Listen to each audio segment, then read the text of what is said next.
Humanity is going through difficult moments like never before. We have lost our loved ones with a glimpse of an eye like never before. Our lives have been affected dramatically like never before. Our relationship with our Creator will never be the same like never before. Our priorities in life are dictated to us like never before. Our freedom is no longer in our hands like never before.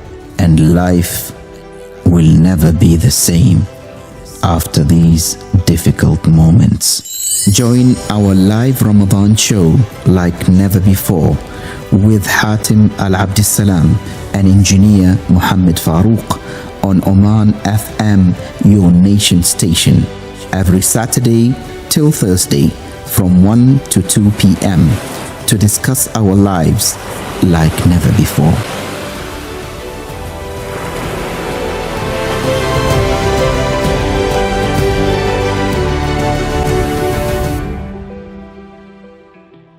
Bismillah ar-Rahman ar-Rahim. In the name of Allah, most gracious, most merciful. All praise be to Allah, the Master of the Day of Judgment, and peace and blessings be upon our beloved Messenger Muhammad sallallahu alaihi wasallam. Dear brothers and sisters, welcome to the Nation Station in your program Never Before. With me, your host Hatim Al-Abdissalam, and joining me in the studio is my dear brother Engineer Muhammad Farooq. Assalamu alaikum, Muhammad. Wa alaikum assalam. How are you today? I'm wonderful, alhamdulillah. What about you? Alhamdulillah Rabbil Alameen. Alhamdulillah. Muhammad, today we are going to be the advocates for the rights and responsibilities of people. And during the pandemic, we have come across a lot of issues that are touching our lives and the lives of others, and we would like to address this issue today in today's show. The title of today's show, Rights and Responsibilities. Correct. And as you know, Muhammad, that the Islamic faith regulates the rights and responsibilities of individuals in all forms, whether they are citizens, whether they are employers, whether they are employees, or so on. So where do we start, Muhammad? Before we get into rights and responsibilities, let's briefly touch upon two core principles why we need rights and responsibilities. So first one is justice, and this is something which is necessary to maintain a high moral ground. Yes. And also to be in the good books of the Creator God Almighty. Yes. And this is something which should be done by all people. In Quran, justice broadly is defined in two terminologies. One is called the adl, which is to follow the balanced way, neither going to one extreme nor to another, neither extravagance nor negligence. Yes. And the other one is al-qist, which means to recognize that every person and everything in the world has some rights. No. Okay. To give everybody their rights and is called justice. And there's a very nice ayah in Quran. It's in chapter 4 verse 135, where it goes, "O you who believe, stand out firmly for justice as witnesses to Allah, even as against yourselves or your parents or your relatives, and whether it be rich or poor, for Allah can best protect both. Follow not the lusts of your hearts, lest you deviate, and if you distort justice or decline to do justice, verily Allah is well acquainted with all that you do." Okay. Yes. And the other main thing is equality. And here Quran says, this is in chapter 49 verse 13, "O mankind, we created you from a single pair of a male and a female, and made you into nations and tribes, that you may know each other. Verily the most honored of you in the sight of Allah is he who is most righteousness. And Allah has full knowledge and is well acquainted with all things that you do." And even our beloved Prophet Muhammad, peace be upon him, mercy to the whole mankind, he specifically mentioned this point in his last sermon, which is considered as the most important piece of advice which he gave before he passed away shortly is, O people, indeed your Lord is one and your Father is one. Behold, there is no superiority of an Arab over a non-Arab, nor for a non-Arab over an Arab, nor for a white person over a black person, nor for a black person over a white person, except through piety. Yes. So the same message is resonated with different words. That and we checked another hadith a few days ago where it says that God doesn't look at your wealth and your outlook, but your shapes and your colors shapes and colors, but He looks at your heart and your deeds. So intentions and execution of those intentions, right? So here, once we hold on to these two key principles, understanding, absorbing and implementing rights and responsibilities will become somewhat of an easy journey, because most of us, we are very big on demanding our rights. Yes. But when it comes to responsibilities, we either don't want to learn about them, or if we know, we try to shirk away from them. Yeah. We try not to implement them, and even if we do, it's half-hearted. It's not a very good kind of what do you call, impression that we are giving to others. So for believers, you should start with your responsibilities first, Definitely. before demanding your rights. Yeah. Very interesting, Muhammad.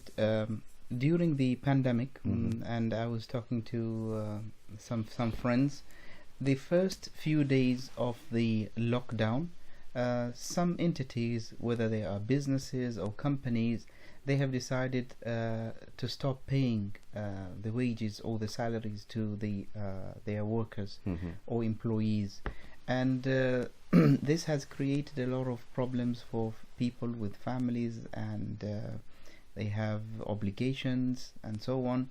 And I don't see it being the right thing to do, especially in the first few days of the lockdown. I would understand that businesses would go bankrupt if it's after a month or two of the lockdown, because the businesses are not functioning at all. But immediately when it was announced that there's going to be a lockdown and all the businesses should close down, people, the first thing they do is chop up the wages of their employees. And some of these industries or businesses, they have gone further to a step where they ask their employees to take annual leave by force. In some cases it's paid annual leave, in other cases it's unpaid annual leave. Yeah. And other cases where the employers, they call up the employees and ask them to acknowledge that they are going to be deducted this month from their wages. And a lot of these employees refuse to acknowledge that, because it is not their fault that we are going through the pandemic. We have to understand that this pandemic is not in the hands of anyone. We are all afflicted by this, and we all share the same sorrow and difficulty, and you cannot penalize people for the pandemic. Exactly. See, one of the basic things, Hatim, which a lot of us fail to understand, is that there is a clear difference between what do you call tijara, Yes. doing trade, setting up a business, and working as a labor or as a wage earner. Yes. Okay. In business, there is risk and reward, and that's why in Islam there is more glory attached to it. There is more worthiness attached to it. Yes. Okay. When it's a work environment, then it's you're trading your time for money. So I tell you, you're gonna put in 8 hours a day, and I'll give you so much. Yes. And that's a contract between us. Okay. So we need to understand these things. In terms of trade, again, there is risk attached to it. Unfortunately, a lot of us nowadays, we just want reward. We are in no way are we willing to take on risk, because it's viewed as something weakness. It is looked at something a party which could not do anything and they had to accept. And then there's the fear of the failure. What will my friend say is, you're not a good businessman, you failed, okay? You should have just taken a job, why you had to do this thing, right? Yes. So it's an element of all these things, the social pressure and the inner voice, which is very much attached to money. So that's why even companies who were making good, healthy profits for 10, 20, 30, 40 years, in the first 4 days, they just started panicking. They and started chopping off people. Yeah, and coming up with these things that, send me an email that you're okay to work with me for free for 2 months or things like that. I would understand, Muhammad, the small businesses like the coffee shop and this, where they earn on a daily basis. Yeah, and there's only 1 or 2 workers. And I would excuse the owners if they are not capable to pay their workers. But I would also want them to take responsibility that these people, they came to this country under their supervision, under their sponsorship, and they are responsible for their welfare. So at least if you cannot pay their wages, at least feed them, give them enough food for them to survive. Because if you're not being paid your wage and you don't have food to eat, and you are 1,000 kilometers away from your country where you can't go back to your country, what do you expect someone to do? Do you want them to steal? Do you want them to starve to death? Do you want them to beg in streets? Yeah, because see, the circumstances that you mentioned, after that the next station is depending on welfare organizations. And a lot of these people, what we are experience, they have never asked anybody for any kind of an assistance in their life. As a matter of fact, they've been supporting their families back home. Yes. Okay, so they've been a giving hand, and all of a sudden they find themselves in the taking hands position. And for them, it's very difficult to even say that, look, I don't have money to buy groceries. Education fee for the school is secondary, and other things are secondary, but the basics they cannot ask anybody. And they might not know anyone, Muhammad. Exactly. If you are an expatriate living in a country and maybe you don't have friends, you don't have people from the same community, and when you're in despair, in a problem, you don't know where to go to, Muhammad. You don't know who to ask. Yeah. You don't know if it's acceptable in the society for you to go and knock into a stranger's house and ask for bread. Exactly. And in some other places, such a scenario, like I said, the first stop would be asking for welfare help. Yes. And the second thing would be, actually, like you mentioned, going out and committing crimes. Yes. Okay, because they are forced to do something till the situation changes and they can find a decent mean and a respectable exit way. So this is something that we need to look at, that rules and regulations as per the contracts and all that. That's fine. It's needed. It's the first step. But going above and beyond is something which can only come from the heart in terms of mercy and compassion. You cannot write mercy and compassion and measure it in a contract. This is intangible. It only can come from your conscious, and it's between you and Almighty God. Exactly. I mean, you can get ugly and interpret a contract in the way you want it to be, but if you have love and fear of Allah, and you are driven by the divine guidance, only then you'll be more just, and even reach a stage where you're willing to give up your rights to support others in terms of extending help, which currently a lot of people are doing, by the way. Muhammad, what hurts me more is not the condition during the pandemic. The condition before even the pandemic, when businesses were thriving, they were making a lot of money. A lot of people were not being paid their wages for 6 months, 8 months, and these poor people, they don't have anywhere and by the way to go and to seek their rights. Exactly. And by the way, their wages are not very big, so there's no excuse.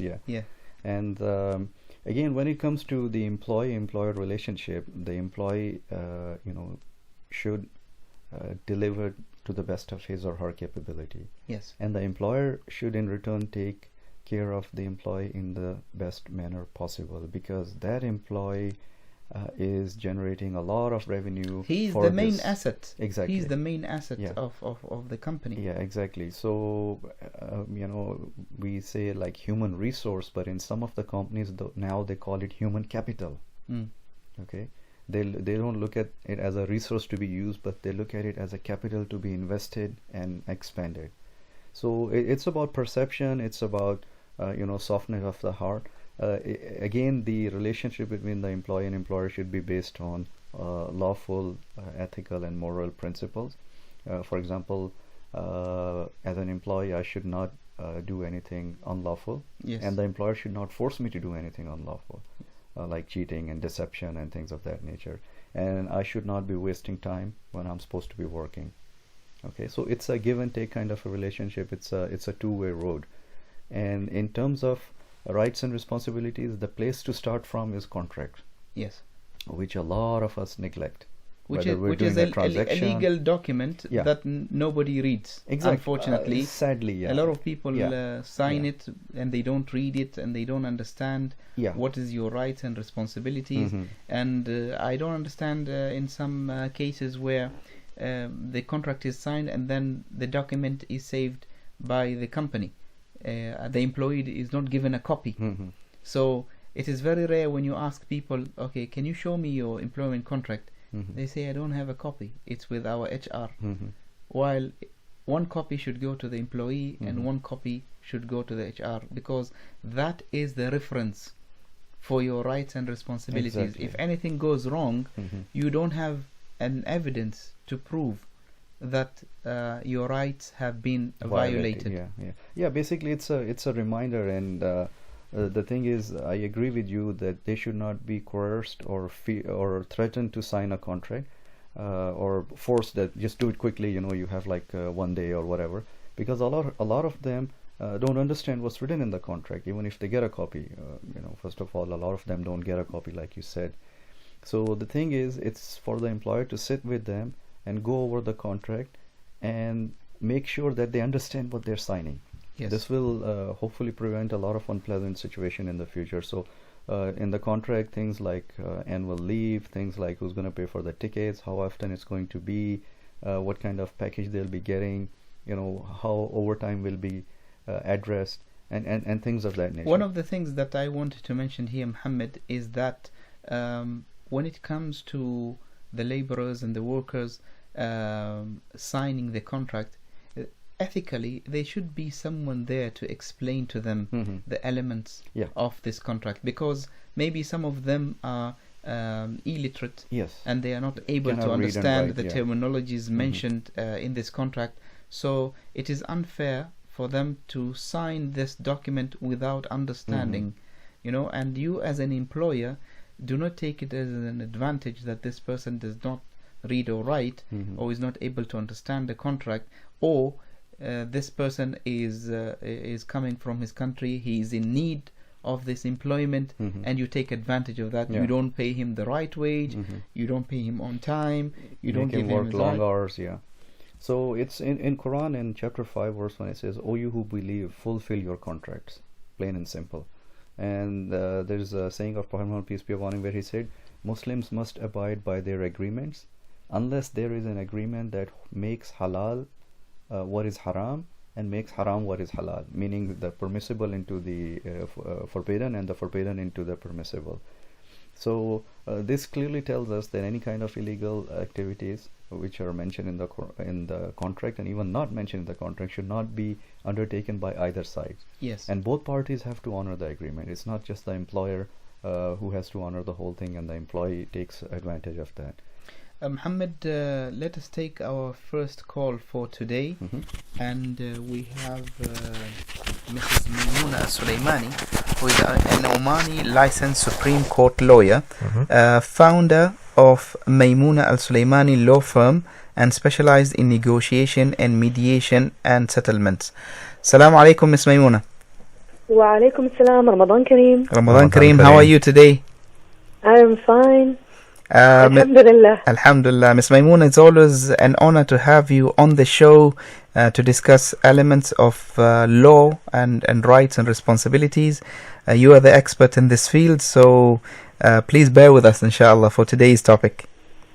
Thank you for trusting me. It's always a pleasure to be around so we can give legal access to everyone. Jazakallah khair. Miss Maimuna, today we're talking about rights and responsibilities. And we have noticed that in the beginning of the lockdown during the pandemic, a lot of people, or some elements of the society, people were not paid their wages. And some of them, maybe they got a deduction in their wage. Some of them were asked to take unpaid leave. Some of them were kept, just like that, hanging without even the minimum support of their life. What does the law say in regards of this, Ms. Maimuna? Okay, so I need a few minutes to address this matter. First of all, I pray to Allah that those people who are affected in their salary and income yes. Are soon to receive a release by their employers. Release by the sense that to fully acknowledge their rights. However, we need to be careful of what are the employees' rights, okay? Yes. Mm-hmm. First, in the money regulations, even in worst case scenario where a company is bankrupt, okay? Yes. Still the wages are protected. So imagine just lockdown or instability, financial instability of a company. We are talking about fewer than 90 days ago, right? Yes. Yes. So this doesn't mean that the company is bankrupt. We are all in a crisis mode, and usually companies may learn a lot of lessons. We might talk about it in another episode. But right now, if you focus on employees, if there are no indications that there are direct effect over the companies, the company have no grounds to start targeting the salaries of the employees. This is the first fact, number one. Yes. So they need to rearrange their financial resources, but not the first solution is to deduct from the salaries of the employees. Mm-hmm. Number two, we need to be transparent, especially employers and companies, that not every lockdown or the situation we are at affected all the companies, isn't it? So some sectors are still operating. We must remember that we don't have a full curfew in Oman. Yes. So businesses are as usual in some sectors, and other sectors they are affected. So those affected sectors, then we can talk about the direction of the High Supreme Committee, which yes. were released regularly in the couple of weeks, okay, where they mentioned few rescue measures, financial rescue measures.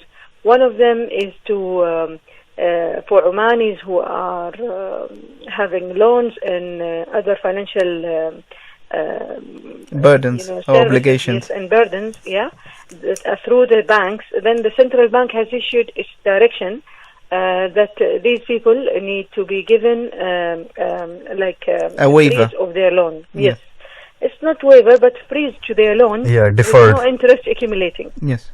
The payments are deferred.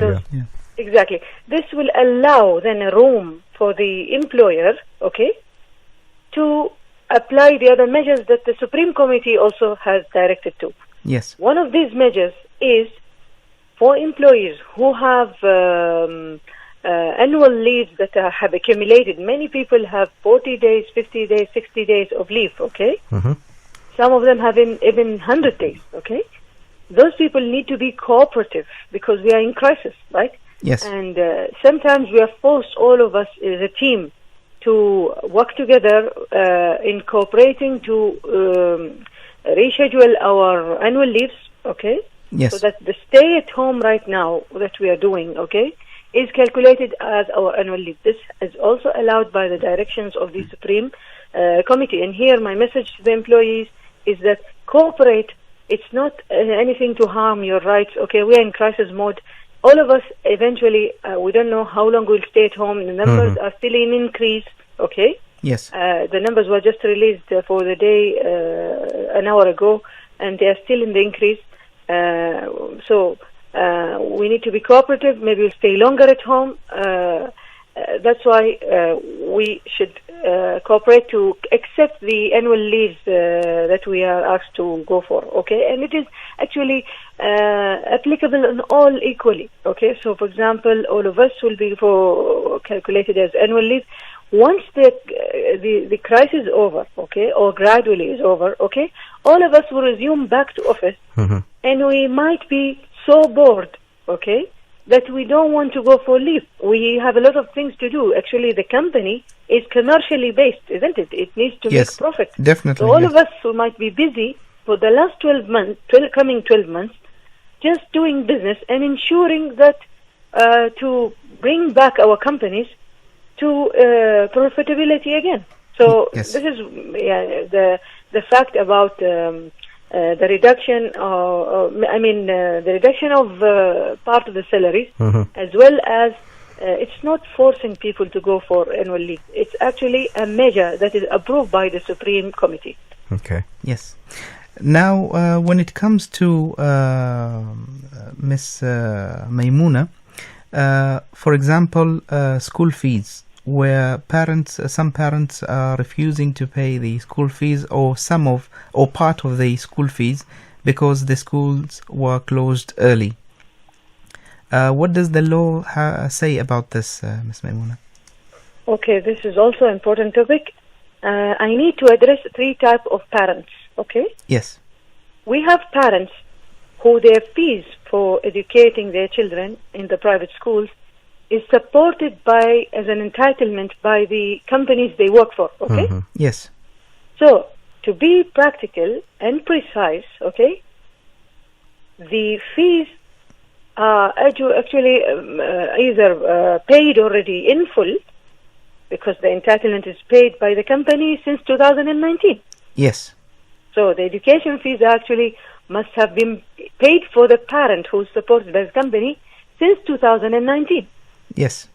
So he maybe made savings, he spent the money on other matters, he had to rearrange his affairs.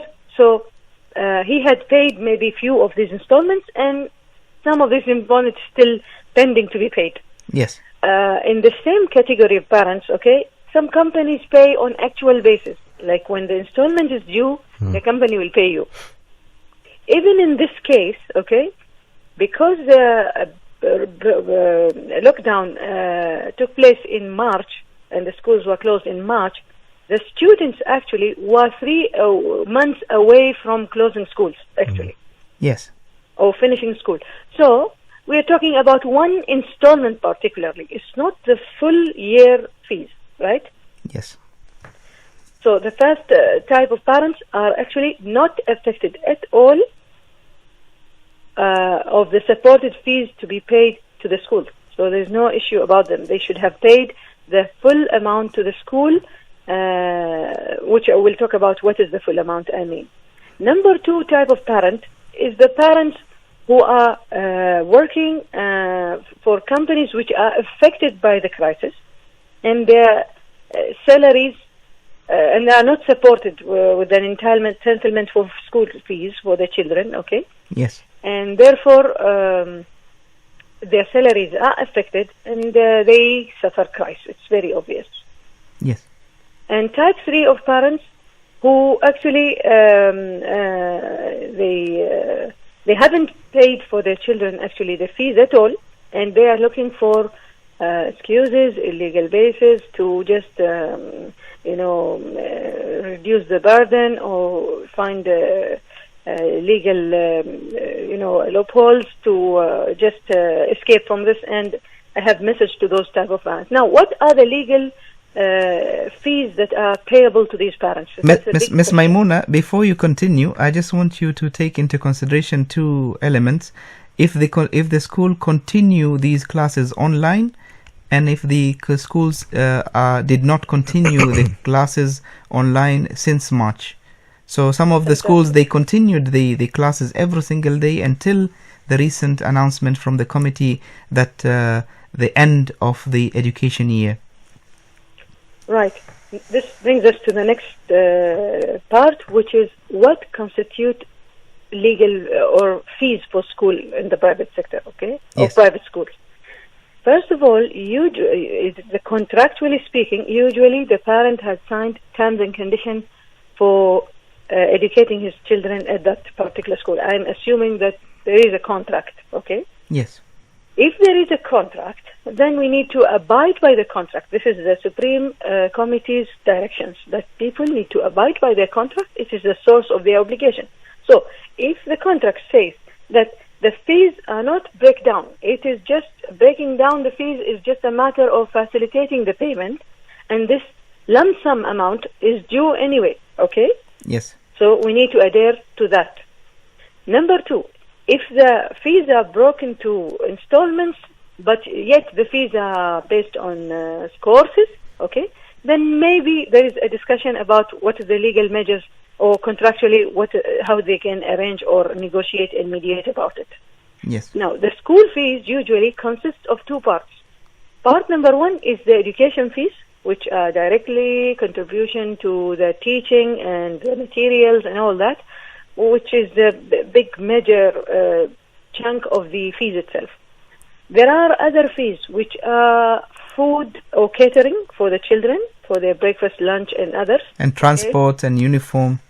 Transport and uniform. Those I call unused services can be negotiated, isn't it? Like, for example, transportation. Some schools still claim that, okay, I paid, I have a commitment of a full year transportation with a company or a Omani driver of a bus and so on and so forth, okay? Yes. Some schools need to be also flexible to absorb some of these unpaid or unused services so that we arrive to an agreeable middle amount. Point.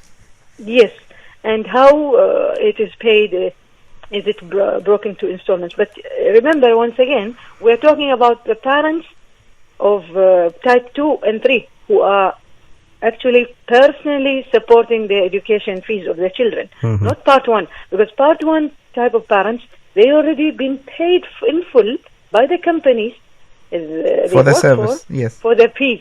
So they don't need even to discuss and negotiate all this and to go through mediation, unless if the school needs to deal with everyone equal, at least to address the transportation and catering matter of the last 90 days. It's a matter of 90 days negotiation, I mean. Yes. Very interesting, Ms. Maimouna. And I think in terms of these cases, they are taken on an individual basis. So each case is different than the other because of the contract that is between the two parties and the circumstances and everything else. Isn't it? You're right, but I want to add something here. Yes. Eventually, there is one common factor to this case, okay? Yes. Which is the education of the children. These children have right to access to education as a human right or child right law, child right in the Omani children law, okay, yes, of 2014. So, no solution at all is suggesting that children should be deprived from going to school next year or even right now. So, my message is that either arrangement, the children should have full access to their education regardless of the payment of the fees by their parents or the agreement of the with the school, and the school shouldn't deny the children the right to access to education, especially that as of day before yesterday, 7th of May 2020, all government school, private schools which do not have international program and certification have ended schooling by 7th of May. Only international school and those schools that have international certifications are allowed to adhere to the requirement required by the international standard certificate that they target. So they have few flexibility to teach these students. Now, you mentioned one important item, Sheikh Hatem, yes, is this differentiation between or distinction between a school which do not have any electronic manner of education or teaching, yes, and another school which has that electronic manner. Yes. The Supreme Court ruled out Supreme Committee for COVID-19 had addressed this. It mentioned that only the programs that are approved by the Ministry of Education, okay, Yes. can be offered to the students on enrichment basis. Like, for example, if a school in a private school which has electronic, Platforms. Electronic means to teach students, okay, enrichment courses or on tuition, like, for example, to improve their particular skills or to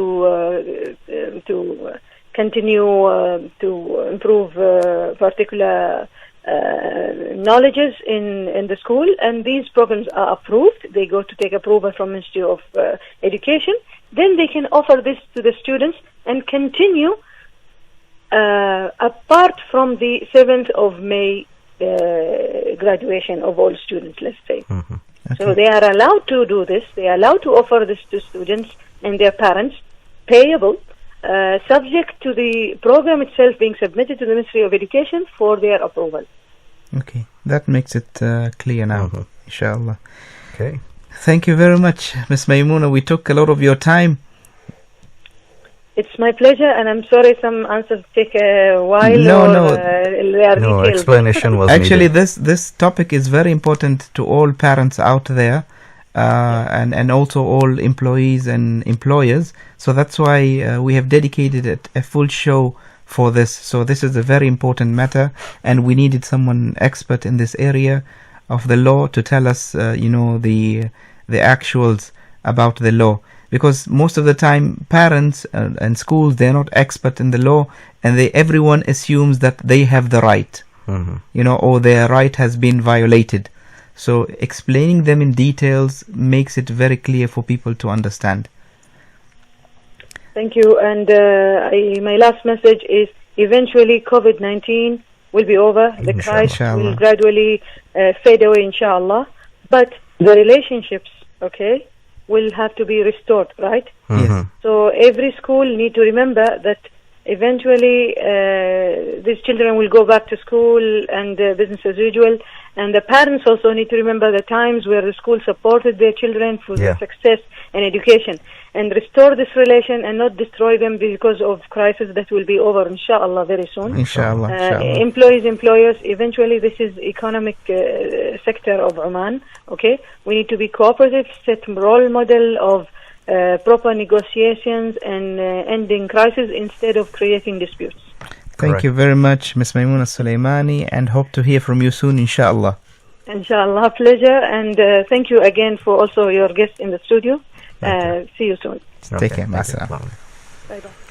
See, if you want to summarize whatever she said, Yes. half of the equation is the law, Yes. the other half is the human element, Subhanallah. based on compassion and mercy. Yes. And that compassion and mercy will help us interpret the law and be flexible. So it's give and take. Some things that the schools show flexibility, they've been making good money for a good number of years. And the other part, parents, they need to be considerate. But my message, Muhammad, to the people out there, and I also learned this message today, Mhm. is that don't, jump into conclusion. Mhm. Seek the experts in this area and seek their opinion to find out the facts. Mhm. Don't take it emotionally, Right. because violating someone's right is a big thing. Mhm. So if anything is not clear and you need more information, go to the experts and find out more about it, inshallah. What I would like to take this one step further, just a recommendation, that if, for example, not every parent has access to legal advisors, Yes. I would request the schools to arrange for Zoom session with the parents, with the legal expert, and bridge this gap instead discuss of about it. instead of the miscommunication and Okay, Mohammed, we have our next guest today, Dr. Wael Al-Harasi, to talk to us about the rights of people and rights of servants of Allah subhanahu wa ta'ala. Assalamu alaikum, Dr. Wael. وعليكم السلام ورحمة الله وبركاته. Brother Hatim, how are you? How are you today? Alhamdulillah, Alhamdulillah. Never been better. Alhamdulillah Rabbil Alameen. We are honored to have you on the show, Dr. Wael, and today we're talking about an important topic, which is rights and responsibilities. The honor is mine, Hatim. Thank you very much for having me. You're most welcome. As you know, Dr. Wael, that we're going through the pandemic, and maybe there's a lot of effect on businesses and companies during this time, financial crisis throughout the entire world, actually. And there are some practices where people refuse to pay the wages to their employees. And this not only during the pandemic, even before the pandemic, Dr. Wael. So how can we advise people on, to always think about the rights of others before anything else? Are we talking about businesses or even people at home, with their workers at home? Yes, I think both, because all of them are affected in one way or the other. Okay. Well, this is a very important topic, and one that is also very delicate. Yes. That we need to, deal with it with sensitivity, because there are people who genuinely cannot pay wages. Yeah. Yes. There are cases where companies, major companies especially, who cannot afford paying wages anymore. Yes. And that is due to the economic downturn, which even started before COVID-19. Yeah. We've been in Oman, we've been facing economic difficulties, to say the least, where I am personally aware of several, especially construction companies, which are built upon having a large number of laborers. Yes. And for several months, people were not paid. And the reason people are not paid, not because the companies or some of these companies do not want to pay, it's because even the projects they've been working on, they haven't received their dues yet. Yeah. Yes. And some have been delayed for several years, and all the banking facilities that they had to use for that have been exhausted, and they are not allowed to take any further bank facilities to cover the wages for the workers, which is a very unfortunate situation. So I don't think we are talking about those who have extreme circumstances, who would like to pay but cannot pay. Yes. And the focus, I think, is on those who have the means to pay. Subhanallah. Businesses or in domestic environments, who have domestic workers working for them, 1, 2, or 3, or even more. For those, this is unfair to use this COVID-19 as an excuse to pile up money just in case you might need it in the future, and holding them from people who need it right now. Yes. Yeah. Subhanallah. Not only holding it as a sadaqah, as a charity, but actually holding their own rights, their rightful access to that money. It is their money. Let's remember that those individuals, we are not impacting them only, because the only reason they left their families, their homes, is that they wanted to earn money for their families and kids and children, and maybe even extended family. Yes. If I refuse to pay them, I'm not refusing to pay a single individual. Some of them say, well, I give them shelter and I give them food, that's all they need to survive. Yes, for them as an individual. But what about the young, poor children and wife or husband who is waiting back home for that a little amount of money so they could get along as well and live? So we need to think about that. This is against the teachings of the Prophet Muhammad sallallahu alaihi wasallam, where in Sunan ibn Majah, the Prophet said, give the worker his wages before his sweat dries. This is saying that you need to do it as soon as possible. Do not delay this, even no matter what the circumstances are. You need to give them their money as soon as they finish doing their job. Yeah, delaying that delaying that, I'm not saying not giving it, just giving it but delaying it is a sin. This doesn't only go for this is not only applicable for the wages only, Dr. Weil. When it comes to domestic help, it's even when it comes to resting days, like off days, and this. You see some families, they don't give resting days to their domestic workers. They work 365 days a year. What do you think about this, Dr. Weil?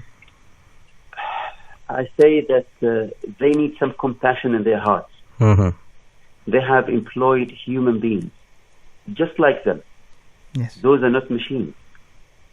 I personally give the domestic workers in my home, some of them 2 days a month, so every 2 weeks they need to go. They have enough resting hours during the day.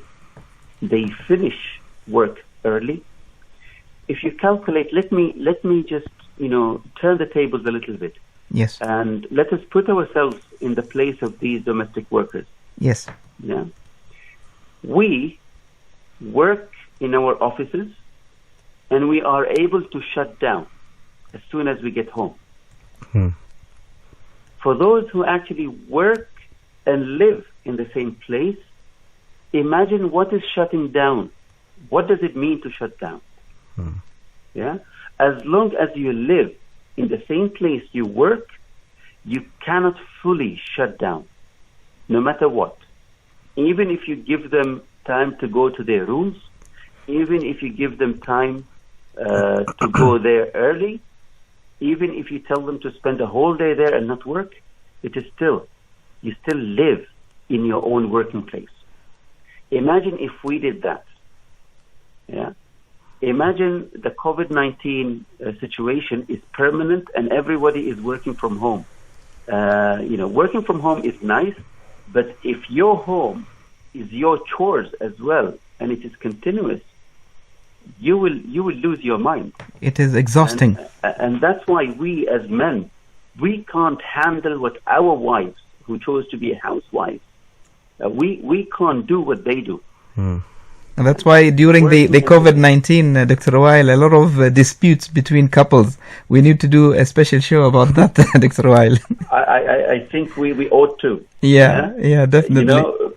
People were praying for COVID-19 to go away because women don't want to see their husbands in the house anymore. Yeah. But going back to this, we need to put ourselves in the shoes of our housework. Being in a place where you live and work at the same time, it's not easy. Yeah. Knowing that you are on call at any time. I've been there. I've worked in the desert. I was on call. As soon as I see my work phone, it gives me nightmares. I might not be able to sleep. I might be called upon. Yes. Yeah. And unfortunately, some people do that for their workers as well. Even if they are asleep, they will wake them up. They can't do anything themselves anymore. Yeah. I think it is part of our religion. It's a part of being human, to be compassionate, right? To be cooperative. And the life of the Prophet Muhammad ﷺ is full of compassion and mercy. And we need to do that. We need to give our workers enough time off during the day. They need to go off early at night. And we need to give them more time out off. I think imagine you work 29 days, day in, day out, and you only have 1 day off. Yeah? Which is difficult. A day off is a day when actually I can get out of this environment, no matter how good it is, to a different one so I could refresh. Yes. Yeah? And this is what people need to do. We need to be cooperative. We need to be honest. We need to be trustworthy. We have been entrusted to have these workers work with us and live with us. This is amana. Yeah? Yes. And we need to live up to this amana, and we need to be honest and trustworthy. for those who do not pay school fees, for example, Yes. what sort of example are you trying to give as a Muslim, first of all, and as a parent, secondly? Yes. There are contracts between you and the school. And whether your children are going to school or not, there are people who need to be paid. Teachers need to be paid. Yes. Workers need to be paid. Contracts need to be fulfilled. And the school did all it could for your child to still continue their education.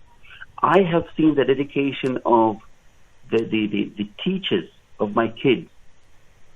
I really commend them, and parallel devotion to follow up each and every single one of them through a phone, during the day, at night, and they never give up on our kids. And I think we need to salute those teachers, and we need to be thankful to the schools and the establishments which employed these devoted people. And we shouldn't refrain from paying them unless you really have a very strong justification of why you didn't pay. And you need to make them clear that as soon as you have the funds, you are going to pay.